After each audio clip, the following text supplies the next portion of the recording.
I like to think of story structure as scaffolding. And one of my favorite ways to demonstrate this is to picture a roller coaster and then imagine yourself riding one.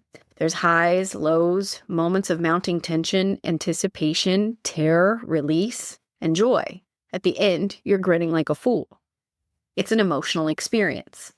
That's what story structure gives us as readers, the emotional ride that we're looking for.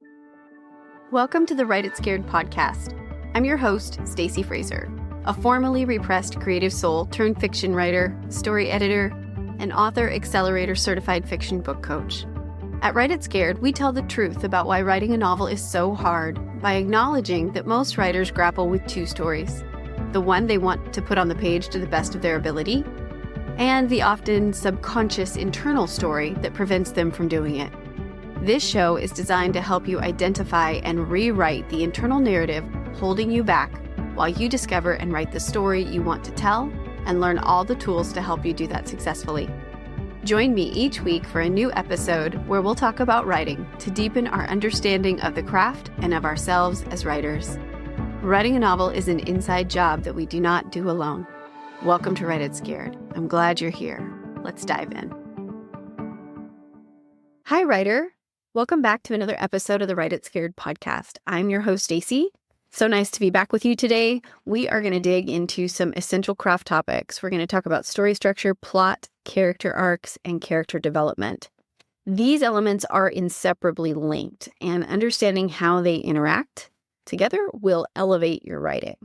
Last week on the podcast, I talked to Michelle Reginald on how to interview your characters to get them to share their secrets. And we briefly touched on the importance of exploring what your characters want, need, and fear. So we're going to take that a little bit further today and break down how to develop a character holistically through the lens of their character arc and examine how the story structure aids in delivering that arc of change. So let's begin by talking about story structure. What is story structure? Structure is something that can make new writers nervous because they worry about following a formula. And I know I had this worry when I started writing because I felt like, how could you be original if you were just essentially following a recipe? But there is no need to worry. Story structure is in no way formulaic. As Sean Coyne, editor and author of The Story Grid, wisely put it, story structure is form, not formula. So I like to think of story structure as scaffolding. And one of my favorite ways to demonstrate this is to picture a roller coaster and then imagine yourself riding one. There's highs, lows, moments of mounting tension, anticipation, terror, release, and joy. At the end, you're grinning like a fool. It's an emotional experience. That's what story structure gives us as readers, the emotional ride that we're looking for. Story structure provides the structural integrity for the emotional roller coaster that the character will experience as they or the world around them transforms over the course of the story. So think of story structure as the strategic sequencing of plot events which produce conflict and together result in an arc of change for the character and the narrative as a whole. And the reason it works is based in our neurobiology. Human beings are neurologically wired to interpret stories a certain way, and it goes back to survival. We pay attention to things that will keep us safe. So though not all stories are screaming roller coaster rides, they can be far more gentle. There is a rhythm to stories that readers subconsciously respond to. They expect it, and if they don't get it, they will be disappointed, but they won't know why. So looking around, you'll notice that all creativity has a form. Flowers have stems and petals, trees have a root system, a trunk and branches, paintings have a canvas. So story structure is not just same old formulaic rhetoric. It's actually creative engineering at its finest. So now you're probably asking, well, what type of story structure should I use? And that's a good question. There are many types of structures available that explain the nuts and bolts of story development.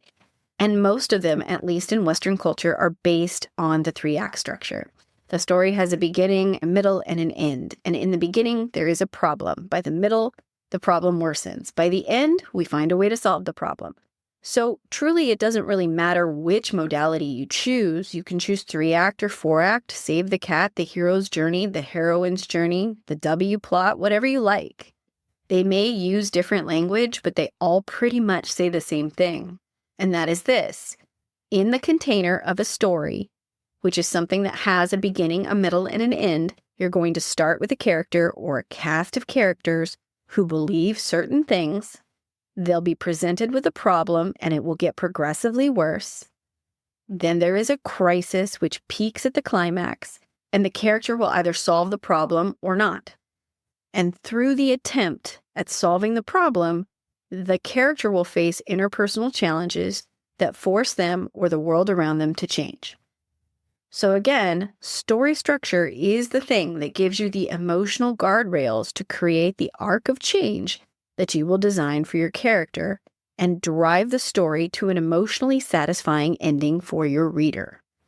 So the most important things to know about story structure is, number 1, it's not formulaic, it's form. Number 2, you need it. Number 3, find a method that works for you, be consistent, and apply it. Don't hop between 2 or 3 different types of story structure. It's all saying the same thing, and you will just be shooting yourself in the foot. And if you'd like more information on story structure, I have a free PDF guide that I will link in the show notes, which gives you a nice little visual aid, because I always like those, to visualize how the story structure works and what the character is meant to experience on an emotional level at each of the major turning points in the story. So I'll link to that in the show notes. Okay, now let's talk about how story structure marries into character arc. So what's a character arc? A character arc represents the transformative interpersonal change of your protagonist. And of course, other characters can have an arc of change as well. But for simplicity, we're just going to focus on the main character for now. So what it looks like in a nutshell is that your protagonist is going to begin the story with a starting desire and motivation based on a belief system and worldview that may be false. So this is how they feel about themselves and the world around them. And they are going to end the story with a new set of motivations, beliefs, and worldviews because of the lessons they learned by facing the conflicts presented in the story. And the strategic sequencing of events will provide the conflict and rising tension necessary to force the character or the world to change. And this change can be either positive or negative, depending on the type of story you're telling. And there is also what we call a flat, steadfast, or static character arc, where the character doesn't go through any interpersonal transformation because they don't need to. But the world around them or other people or the situation around them will change because of who they are internally. And we'll talk more about the different types of arcs in a moment. But for right now, just think of the character arc as a reflection of what the story is trying to say on a high level, the point or the message that it's speaking to about the human experience. Now, there are several types of character arcs, as I mentioned, and the fundamental question a character arc asks is how and in what way will the protagonist change from their baseline? And there are 3 basic possibilities, and we'll touch on each of them today in this episode, and then we'll go more in depth in the future. So the possibilities are a positive arc of change, meaning the character goes from a place of internal unfulfillment to more fulfilled, or they have a negative arc of change, which is where they begin unfulfilled and they become more internally unfulfilled by the end of the story. And then again, as I said, you have the static arc of change. This is where a person has no significant interpersonal change, and typically this character already possesses everything they need inside of them to face and conquer the story's obstacles, so it's not going to be easy. And that's usually the ultimate test of the story. They have to stay steadfast in their beliefs to accomplish the end goal. And this is where character development starts to come in. How do you figure out who these people are and how you want them to change? Determining what character arc is right for your story is a really good question. It's one that you want to ask up front when you're thinking about what kind of story is this? What do I want to say? And you don't have to have a hard and fast answer here. But if you think about what you're trying to do on a high level and also consider the genre you're writing in, those can be really good places to look for guidance. Stories with themes of hope and inspiration tend to lend themselves nicely to positive arcs of change, while cautionary tales and tragedies align better with negative arcs of change. Thrillers, crime stories, action-adventure stories, they work well with heroic arcs. Those are flat or positive arcs. And personally, I think all romances should have a positive arc of change, at least for one character, because how do you get a happily ever after or a happily for now if people don't change internally for the better? So when you're trying to determine what kind of character arc you want to shape for your story, my suggestion is to look at the books and the movies that you're drawn to that are in a similar vein to what you're writing and see if you can identify the thematic journey of the protagonist. And ask, what did the plot teach the character about themselves and the world that differed from their baseline? Was their change positive or negative? Did they change at all? And if they did change, where in the story did you start to feel the character shift?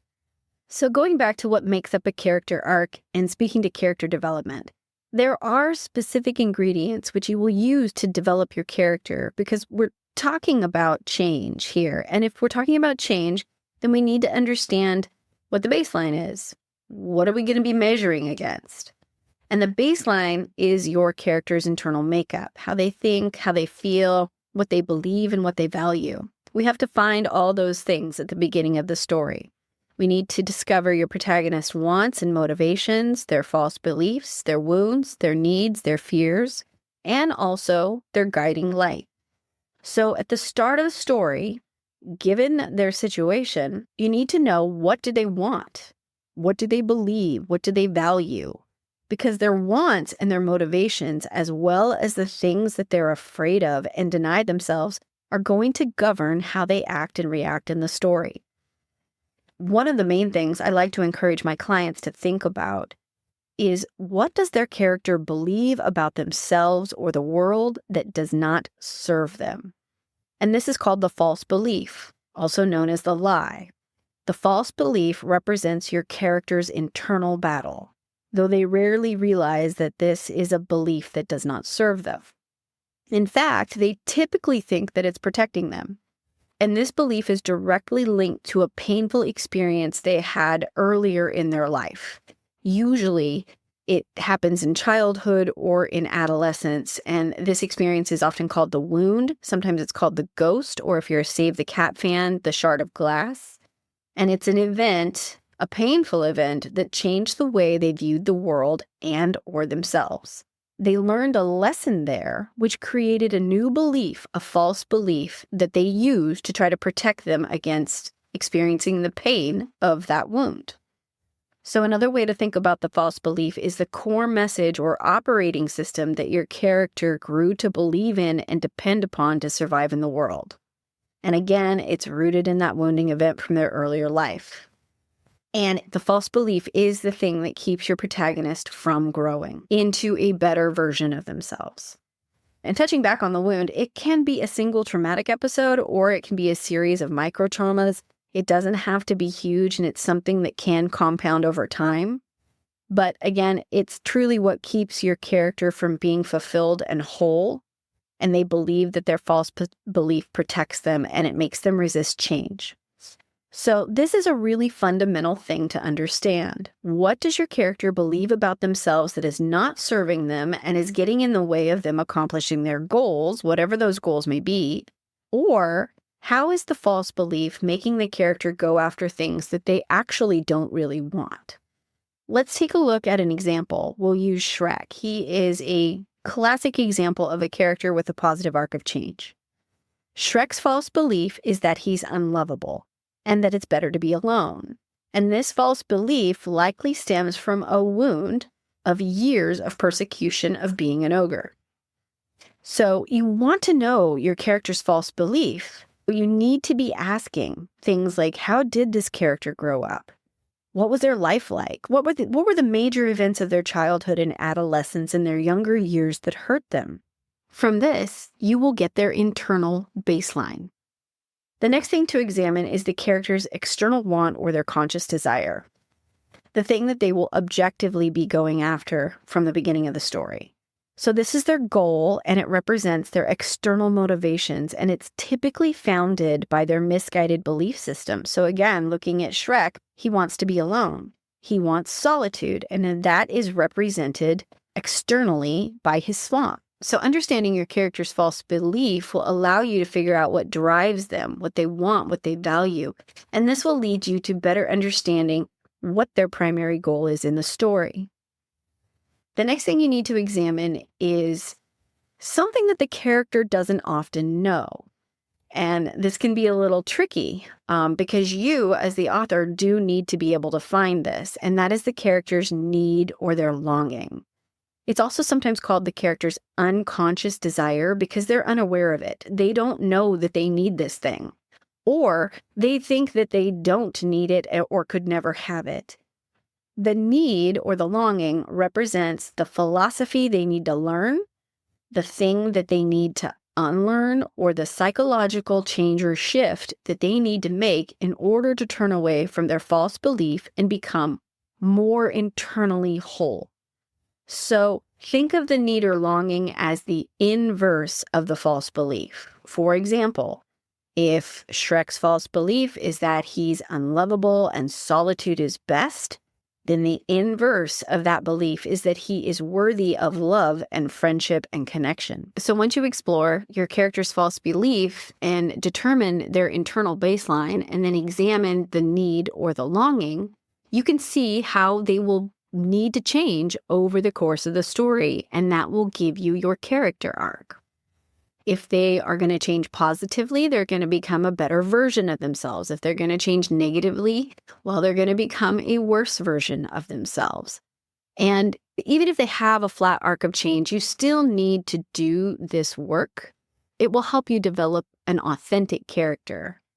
Then you can craft your story events and arrange them in a strategic sequence that will drive your character to either be willing to reach for what they truly need or turn away from it, again, depending on the type of arc of change that you've designed. And because Shrek has a positive arc of change, we will see Shrek become willing to be vulnerable and reach for what he truly needs. The last thing to consider is the guiding light for your entire story.